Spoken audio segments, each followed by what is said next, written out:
We thought we'd roll out a once-in-a-lifetime business opportunity. Music.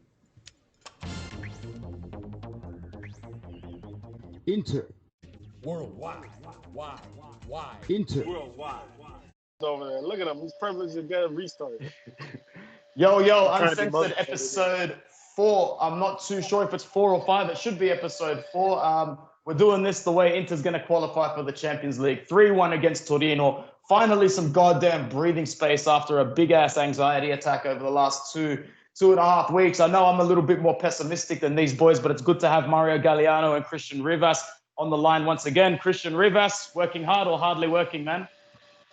I'm being like Mario and just making myself look essential as a tier 1 DHS essential employee. Ooh, well said, man. And Mario, what's going on, man? You happy with the result this morning? It's the game we needed to win. We got the win, and we're second place. So, it's good.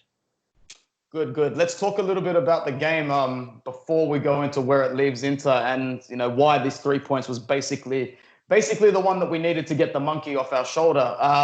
We come into the match in poor form. We start the match with a very, very poor psychological approach once again. Handanovic drops it the way a baby drops its food.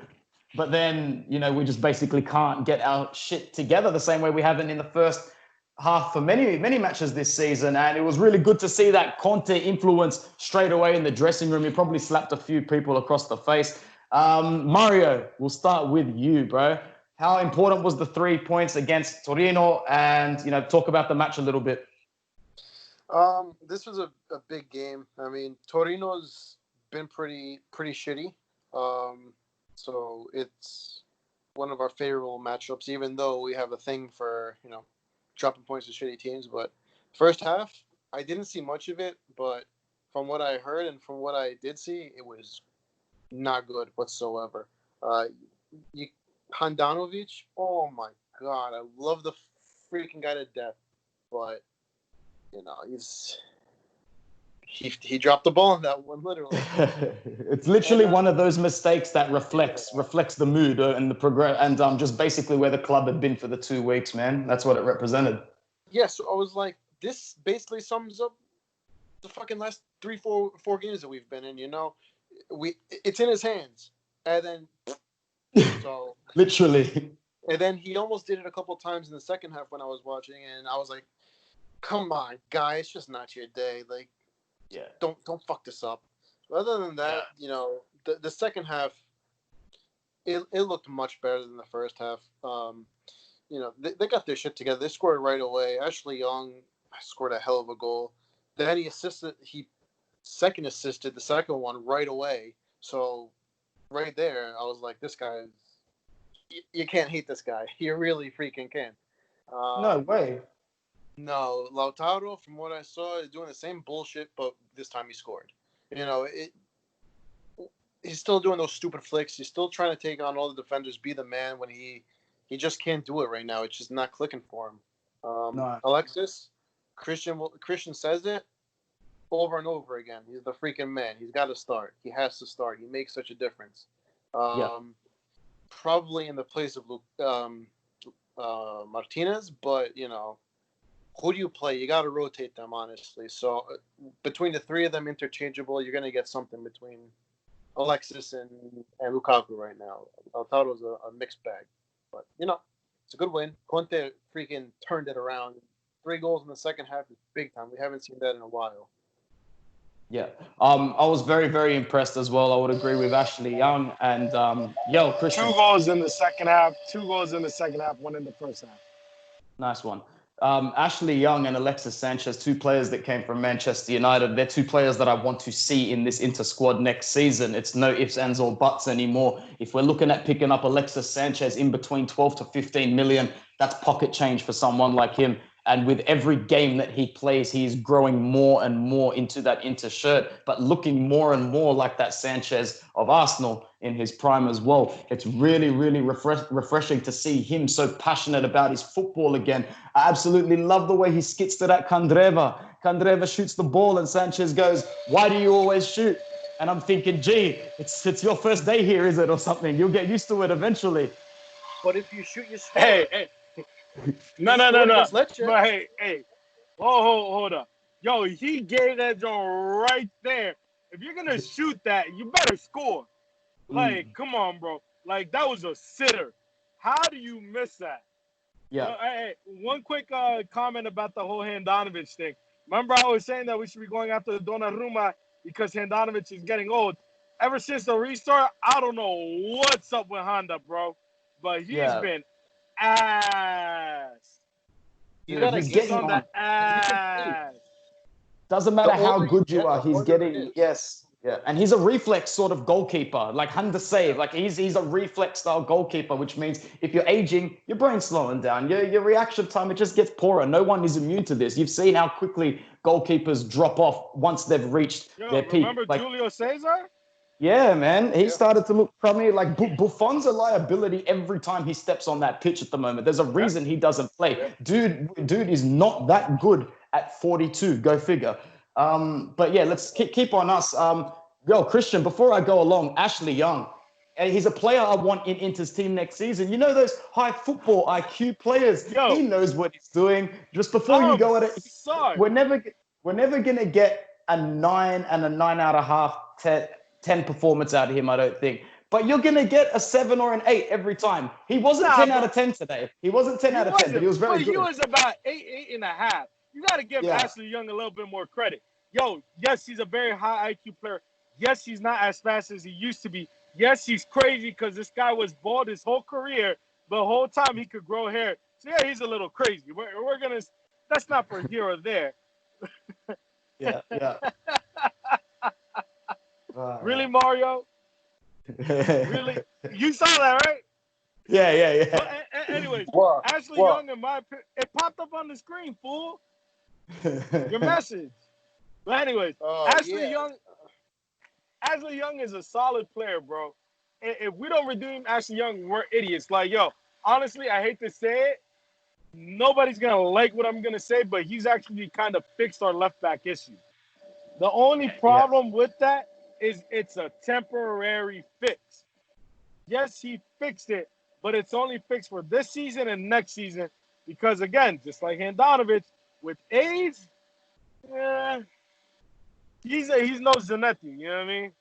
He plays like he's 5 years younger than he is, though. And, like, he's still faster. Dude, he's still faster than Biragi and faster than any of our other wing backs. Don't get me wrong, bro. I would hands down buy an Ashley Young jersey next season. Like the way he's not your jersey. He's gonna be free. Yeah, but what I'm saying, I would buy his jersey for the simple fact that I like what he did at United. He's a respectable player. I'm not a Man U fan, but I've always respected him. Same thing like I told you Mario would get into Alexis Sanchez's jersey. Always a fan of the guy. Yo, he finally comes to Inter. I can finally, get a jersey of his and be proud of it. I might just do it. Yeah. I think a lot of respect on Young's name because, go on. We extended him back in January for a year because isn't he on pre-contract?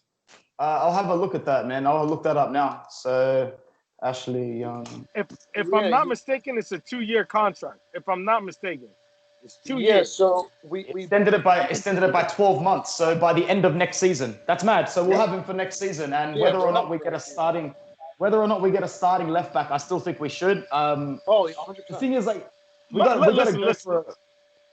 My thing about that is, we also got to take into consideration COVID-19 and what it's doing on the economy. You got to take into consideration that this year we should be addressing other positions.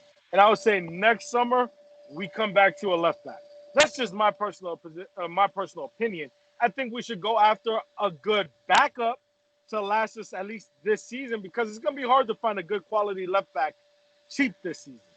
We're already paying 40 for Hakimi plus 5 million in add-ons. Then you also got to remember we're still playing Lukaku, we're still playing Barella. They're triggering the Sensi option. Even though you guys don't agree with it, it's the right move to do it. Just because he had 1 year of injuries, okay, granted. But who says that this kid next season doesn't get hurt at all and say Juve or Milan pick him up? And then, it's our luck. Sensi not getting injured. Sensi going a whole year without getting injured. That's what Listen. you're trying to convince me. I think it's only about 17 and a half, 18 mil left to redeem him. So for that simple fact, we got to take him because what Christian says terrifies me. Juve is going to pick him up for 25. He's going to have the best season ever. He's going to be a Xavi-like player. We got to get him for 18 mil. Just and Marotta's smart enough to lock that up so Juve don't steal it. Think about it though. Our biggest issue has always been depth. All right, He's already starting -1 with him. Listen. You tell him already designed him. Bro, we got to get rid of the dead weight. The injury department. We got to get rid of the dead weight, and we got Valero, who, yes, he's been doing decent the last few matches. I'm not going to completely knock fucking Papa Valero, no Valero, whatever you want to call him, Abuelo, Gramps, anything. I'm not going to knock him. He's been doing a decent job. His head's a crystal ball. My man is 35 years old, bro. Like, would you keep him on the bench? Because it's not like he can draw a transfer fee. Because the thing is, like, Borja Valero is another high IQ player. And Conte likes him. Up. Yeah, so for a one... coming up. I'm not keeping him past next year, bro. No.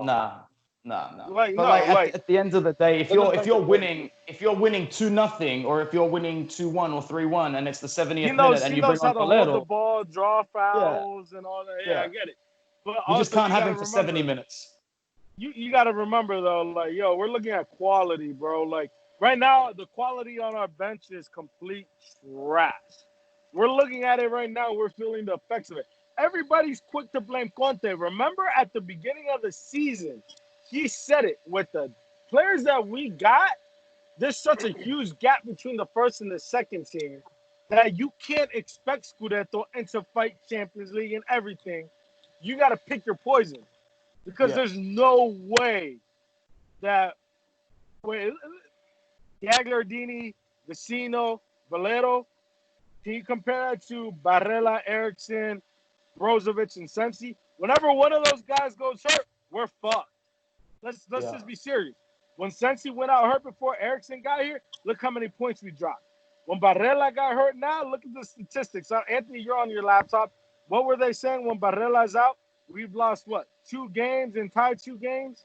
Yeah, we played. We have more losses. We have, no wins. 1 win, maybe. We're dropping too many points when the drop in quality is there. Yeah. That's just my point.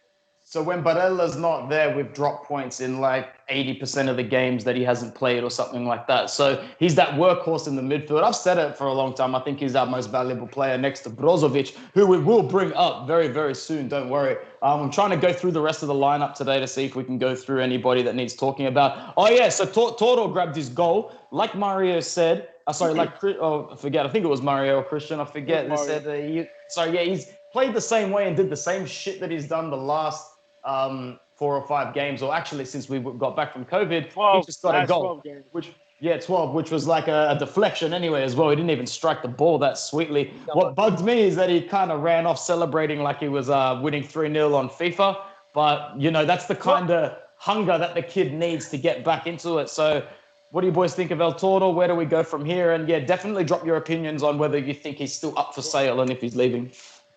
Hey, Mario, what's our boy Damien over there in Croatia? All right? Yeah, Damien. Yo, he brought up the most relevant thing. He said, Toto gets a double pay increase, and my man starts balling again. Oh, my God. Here, I'll send the image in the chat. No, leave it. Freaking hysterical. He goes, he puts a block in, the time of when Barcelona were interested. Now, who scored the points? He didn't do anything. He didn't do anything between the Barca interest, and then he gets a contract. He gets his contract doubled. He scores a goal. And he plays the best game. Yeah, 8.5 rating on who scored. He went from 6, 5, 6.5, 5.5 to 8.8. And it's who is this guy? What? Where was he against South Carolina? Yo, but in my opinion, though, I would still start Alexis over Toto, bro. This guy has been our best player since the restart. And, he's the only player that looks like he's in shape and in form. My man be tracking back to get balls. The second goal, he took that ball and he set the whole thing up. Yeah, he was awesome on that second goal, man. And even on Toro's goal, I'm pretty sure he displaces the player on halfway. So if anything, Sanchez's track back made 2 steals and Yeah, he had a really, really good game today, man. And like, I think not redeeming him for the price tag it's on would be an absolute joke. And Christian said it on many podcasts. He'll take a wage cut. He's not going to translate this bullshit 350K wage that United are paying him into our club. He's smarter than that. He took United for a ride. Yo, the man's happy here. You can tell he's happy. Yo, the simple fact that he told Candreva what every single Inter fan has been wanting to tell him tells you that he's comfortable in the team now. Because if you're not shoot or shoot, but also bro, like look, coming from a striker, bro, and you're a striker too, Mario. Yeah, we're gonna shoot, but if we're taking that shot, we're scoring. If not, I'm gonna look for the next Cristiano Ronaldo. Ronaldo. To score. He takes 1,000 shots, 20 go in. No, 4 go in because the other 15 penalties. Yeah, pretty much. Yo, Brozo made the headlines this week. 100K fine for driving with alcohol limit in his system. I don't think he was actually over the legal driving limit. I think he was over the athlete threshold or the footballing threshold, like that special mention threshold that he can't be driving at that point. You know what it is? You know what it is? It's that, you got money. The country's struggling on COVID. We need some cash. Like, cough up that 100K, bro. What? Italians do that? Italians do that? Yo, Americans, we sure do that. No way. They wouldn't do that. No, more integrity than that. All right, let's move away from Torino. Thank fuck we got those 3 points. More importantly, I said this at the start of this. Yo, Anthony, does that guarantee us Champions League football next season? Not mathematically, but it has, bro. Like, you would need to be the worst version of Palermo to fuck this up from here. So basically, we've qualified in theory, and we've got 6 games left. But more importantly, we've got plus 14 on Roma now, who are in 5th. It's one of those It's one of those things where when you get to the back end of the season, like the last 2 years, every point is almost worth double or triple because anxiety comes into play. Teams who are 15th and below start playing their best football of the season because they're trying to stay safe. Teams are fighting for Europe. Everybody ups their gear, and some of the bigger teams end up falling due to anxiety. Would you say that Juve can choke considering their last run of form the last few games? I don't think they're going to choke completely. I think they got it in the bag. But I see them dropping points to fucking Lazio. No, not Lazio. Sassuolo for sure. And Udinese, because these guys, dude. Have you been watching Udinese lately, bro? That's true, but don't forget Sassuolo gave them the work this season. They gave him the draw. It was unbelievable. Like I said, I could see them. Lazio is on a free fall right now. In order for Lazio to save themselves, they got to beat Juve. So you take 3 points from there. If Udinese or Sassuolo even draw them, that's 4 points. That's 10 points right there. Don't get me wrong. I'm hoping, just so I can sit there and have my rant that I said at the beginning of the season, I'm hoping, but it's very unlikely. My rant, go for it. But it's just, there's a chance that Juve can fight. Because if you watch them, they're not convincing at all, bro. Like, honestly, they have been far from convincing. The only thing that's convincing is the referees helping them because Atalanta just gave them the business. Yeah, but at the end of the day, when their backs are up against the wall, they'll always find a way to either match the result or get a better one up on their rivals. I have no doubt they're going to drop points again. But, I'm going to go in on Lazio a little bit here because everybody was bigging them up on a pedestal all season. They've done great, but man, they did not take the Europa League seriously. They've been focusing on 1 game a week all season. We upped the ante a little bit and they crumbled, bro, because they too do not have a bench. I called them, though. I called them choking. You remember I said it's in Lazio's DNA to choke. I was like, they're not gonna fight till the end. Honestly, who I could see piping them is Atalanta, bro. If anybody should do it, if it's not us, it better be Atalanta. If they deserve it. That last game of the season, and if we lose, Atalanta are champions. I'm fucking bombing all the players' Instagrams and everything. Like, yo, you better fucking lose that game. Yeah. Man, I hope it comes down to that. But see, that's why this win was so important because we got Napoli match day 37. we have Atalanta match day 38. And at the end of the day, man, if we were to choke today or if we were to keep dropping points, we may have gone into match day 35, 36, only 8 or 9 points up. And that's where the real nervousness would have started. Most importantly, we've got that 6-pointer against Roma on match day 34. So our next fixture is Spal, which we should win. And God forbid we only get 1 point there. We can pretty much just take the Champions League spot officially on match day 34 from Roma. So my little rant is that if you were to tell me at the start of the season, match day 32, it's all wrapped up in your head, I would have just taken it from you straight away. But Christian is still hanging on to this little hope of Scudetto, which just brings back that painful shit of how the fuck did we drop Bologna? How the fuck did we drop Fiorentina, Sassuolo, Hellas Verona? We've had this Scudetto challenge, not title, challenge in the bag for a while. We dropped the ball on the challenge, Christian, man, big time. Well, this is the thing, though. Give credit where it's due. Hellas Verona is a strong team. They took points from Juve at home as well. Let's not forget that. Hellas Verona is in what? 8th place. They're fighting for Europa. So you got to give them the credit that they're actually in the top half of the table. People tend to forget that just because we're Inter, that, oh, we're guaranteed to win. No, bro. Like, yo, these other teams. We have more pressure. Hellas Verona can go into every match with freedom going, if we win, we're the best. If we drop points, we go next week. It's not going to be a disaster. And they're out of relegation. They're fighting for Europa. I mean, look at the other teams that we dropped points in. Bologna, they need it. They're all fighting salvation, bro. Whether they all want to admit it or not, they're all fighting salvation. And like you said, Anthony, when you start getting to those last 5 games of the season, all these little teams, all of a sudden, like we say in El Salvador, se ponen las pilas. They get their balls, and they're like, yo, I'm not going back to City B. You got to drag me kicking and screaming to City B. So, I mean, you just got to look at what it is. And on top of that, games every 3 days with so many players hurt and all this rotation. As much people give shit to Conte, in my opinion, has been spot on in all his picks for the simple fact that you do not want to lose any of these players for next season. Don't forget, we got the season starting in September? Yeah, right? Really soon after this one finishes, man, like cut time. All right, this one finishes, and we're going straight to the Europa League in August. There's like something like a break. There's like a 15-day break in between the season finishing and starting again. Barely 2 weeks. That's it.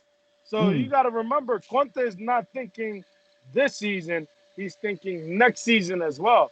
Like, he knows you can't win Scudetto this season because we've dropped so many unnecessary points. My opinion, are not his fault.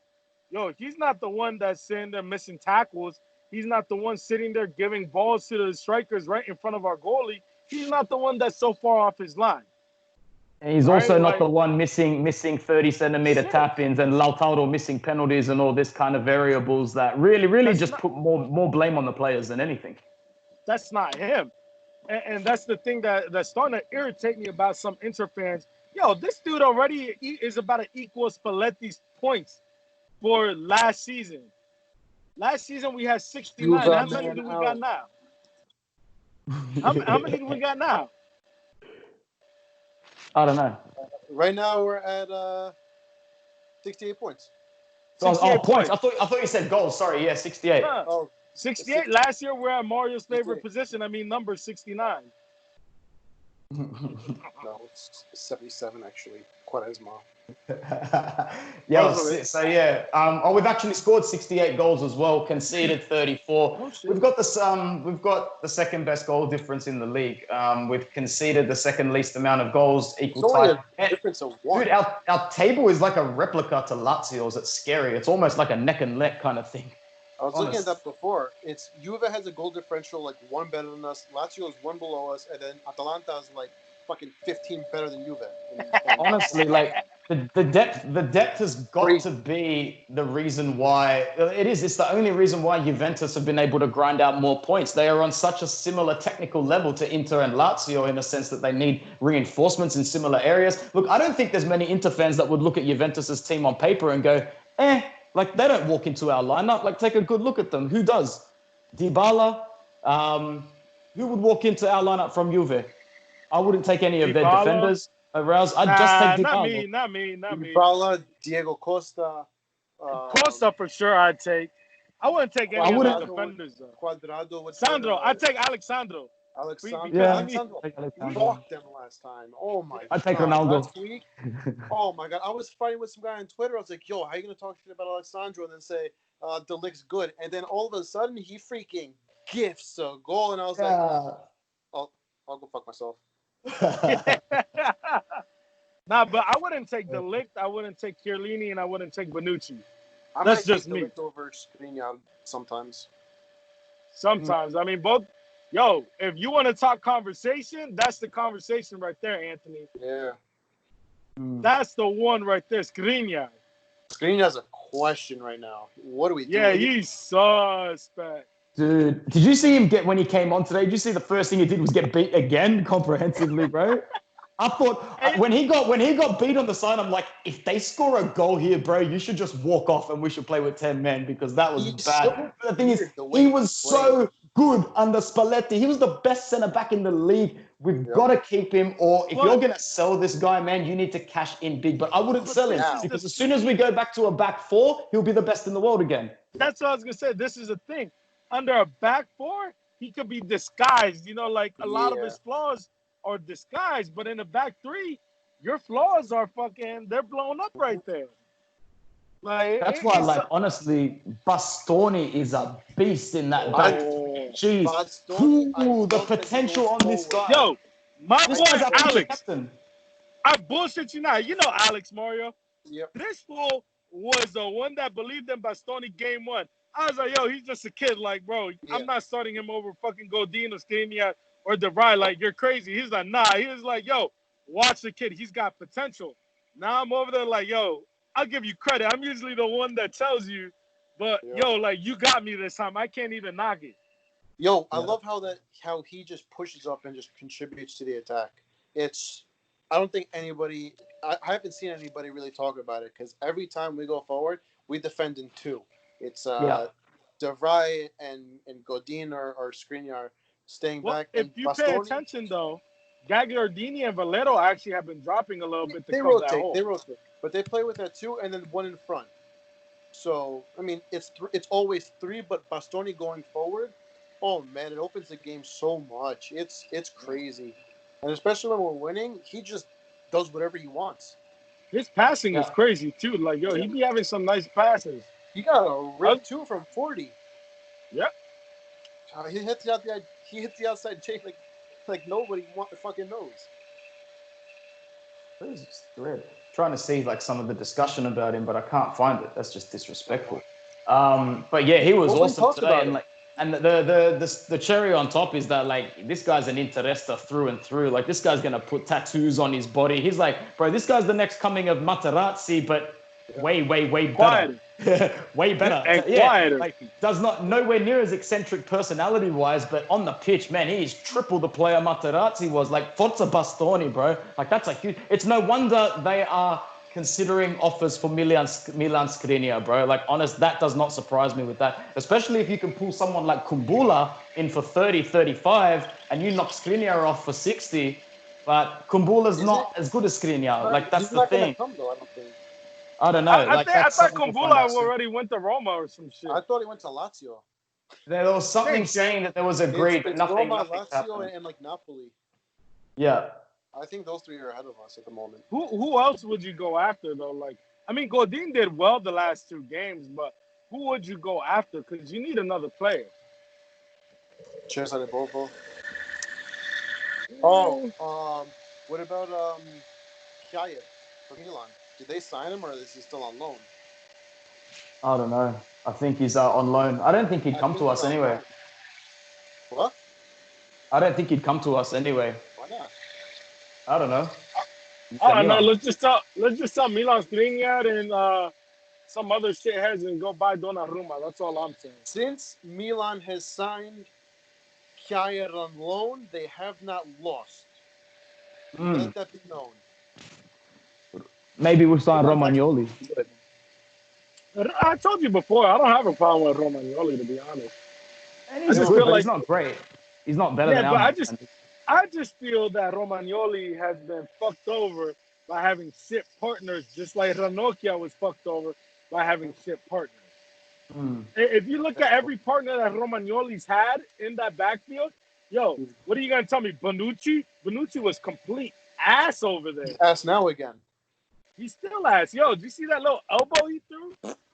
Mm. Like, come on, bro. But Romagnoli has Kjaer now. That's why I'm telling you. The I'm Palermo not factor disagreeing. is real. If we sign Belotti and Sirigu,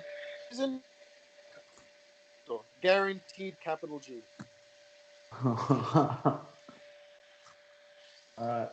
Before we go, I actually had a couple of questions come in this morning.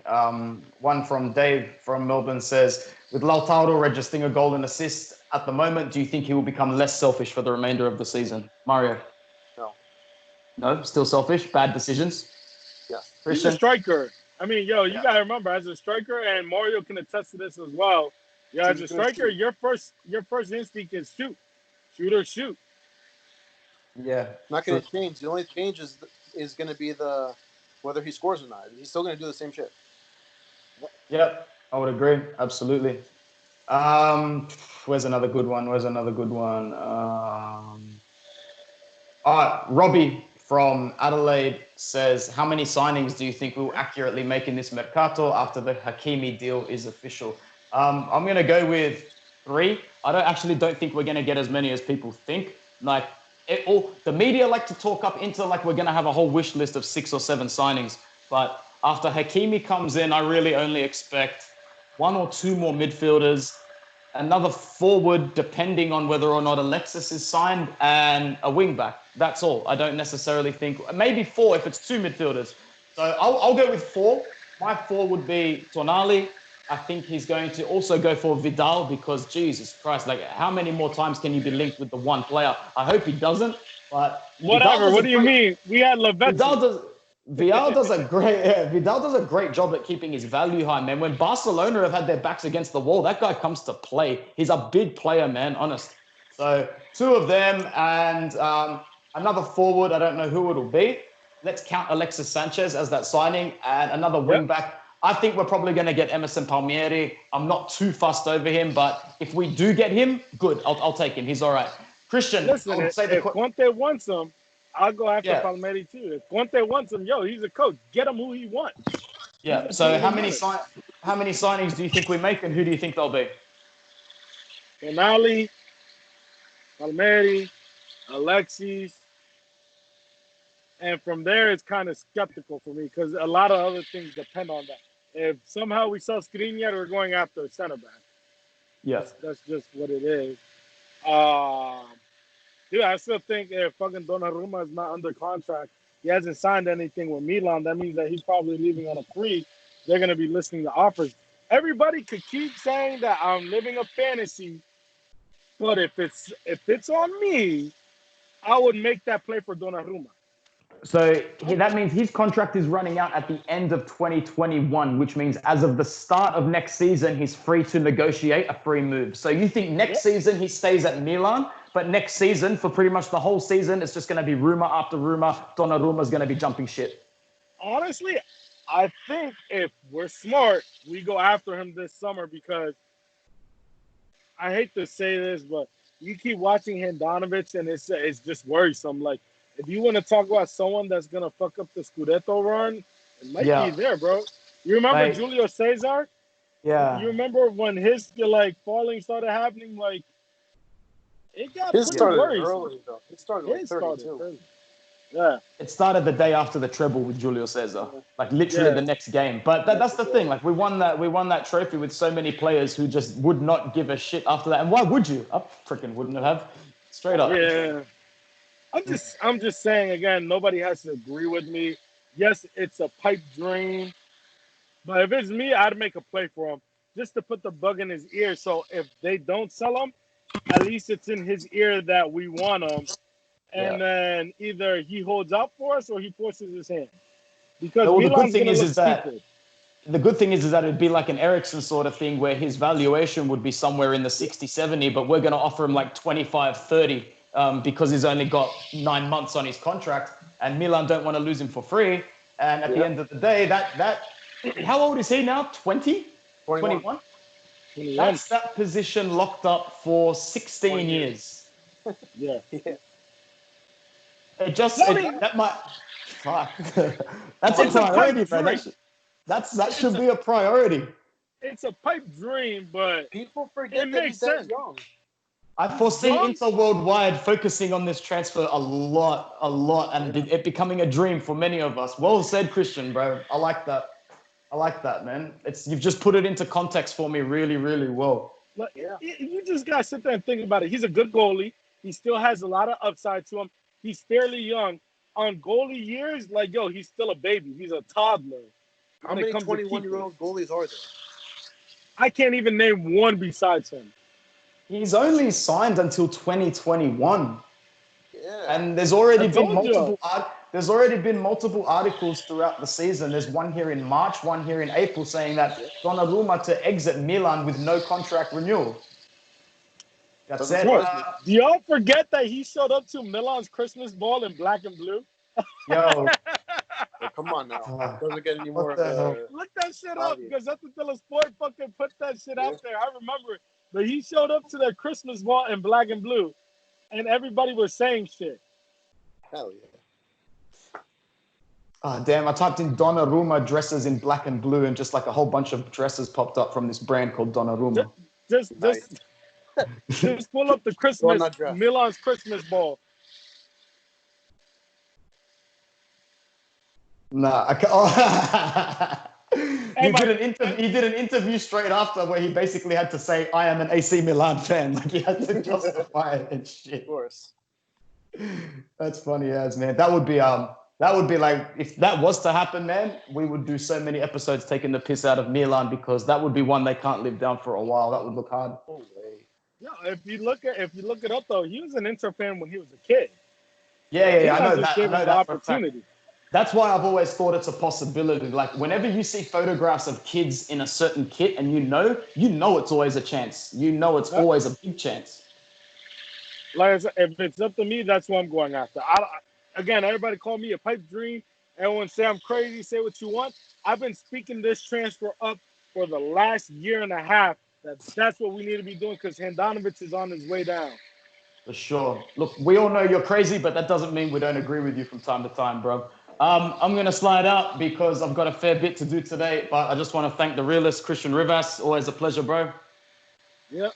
Another damn paradise. Mario, I missed it. No, hey, Mario, do me a favor. Take your hat off. Show everybody your hair. Whoa, dude, you look so Greek. You got the quarantine hair. You got so Greek, man. Zeus. Yeah. Listen, if I didn't put that hat on, that thing would be like, woof. Got a straight afro, see? Nice one, bro. You look like Seth Rogen, man, honest. No, it's actually, what's his name? Little Dicky. All right, boys. Why don't you relax there? All right, boys. Till next time. More happiness. Forza Inter. Ciao. Later.